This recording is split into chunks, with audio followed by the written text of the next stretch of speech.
ହାଡ଼ଭଙ୍ଗା ଶୀତର କବଳରେ ମୟୂରଭଞ୍ଜ। ଘନ କୁହୁଡ଼ିରେ ଆବୃତ ରାତି ଏବଂ ତୁଷାର ଭରିଥିବା ସକାଳ ପୁରା ଜିଲ୍ଲାକୁ କମ୍ପାଇ ଦେଇଛି।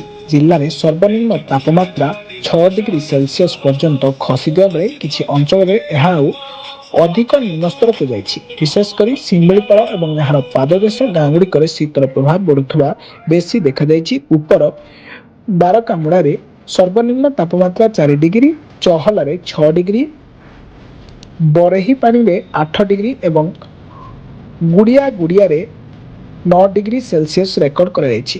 କରଞ୍ଜିଆ ସହର ଜିଲ୍ଲାର ଅନ୍ୟାନ୍ୟ ଅଞ୍ଚଳରେ ମଧ୍ୟ ତାପମାତ୍ରା 11 ଡିଗ୍ରୀ ପାଖାପାଖି ରହିଥିବାରୁ ଶୀତର ତୀବ୍ରତା ସାଧାରଣ ଜୀବନକୁ ବେପରୁଆ କରିଦେଇଛି। କିଛି ଲୋକ ଏକଥା ମଧ୍ୟ କହୁଛନ୍ତି ଏଥର ଏଠାରେ ବରଫ ପଡ଼ିପାରେ।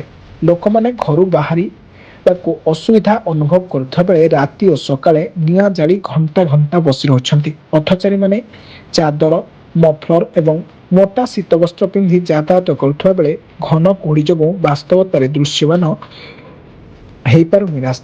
ରାସ୍ତା ଦୃଶ୍ୟମାନ କମିଯାଇଛି। ଏହାର ପ୍ରଭାବରେ ଯାତାୟାତ ଅବ୍ୟବସ୍ଥା ଉପରେ ପଡ଼ୁଛି। ପାଣିପାଗ ବିଭାଗ ସୂଚନା ଅନୁସାରେ ବର୍ତ୍ତମାନ ରାଜ୍ୟ ଉପରେ ଗୁରୁଚାପ ବଳୟର ପ୍ରଭାବ ଜାରି ରହିଥିବାରୁ ପ୍ରଚୁର ପରିମାଣରେ ଜଳୀୟ ବାଷ୍ପ ଭରା ବାୟୁ ପ୍ରବେଶ କରୁଛି।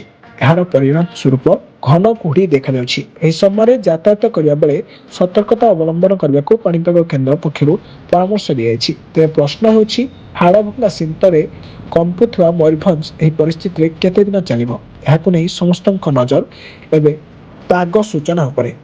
ଏମିତି ରହିଲେ କିଛି ଦିନ ମଧ୍ୟରେ ଲୋକ କାଶ୍ମୀର ଏବଂ ହିମାଚଳ ପ୍ରଦେଶ ବଦଳରେ ମୟୂରଭଞ୍ଜ ଆସିବେ ଏବଂ ସେଥିର ପ୍ରକୃତିର ଲାଭ ଉଠାଇ ପାରିବେ ବୋଲି କିଛି ବୁଦ୍ଧିଜୀବୀ ମହଲରେ ମତ ମଧ୍ୟ ପ୍ରକାଶ ପାଉଛି। ସେ ଯାହା ବି ହେଉ, ଏ ଶୀତ ଦିନ ଯଦି ଆଉ କିଛି ଦିନ ରହିଯାଏ ତାହେଲେ ଲୋକଙ୍କ ବଞ୍ଚିବା ଏବଂ ଜୀବନଶୈଳୀ କଷ୍ଟରେ ପଡ଼ିଯିବ ବୋଲି ଆଶା କରାଯାଉଛି।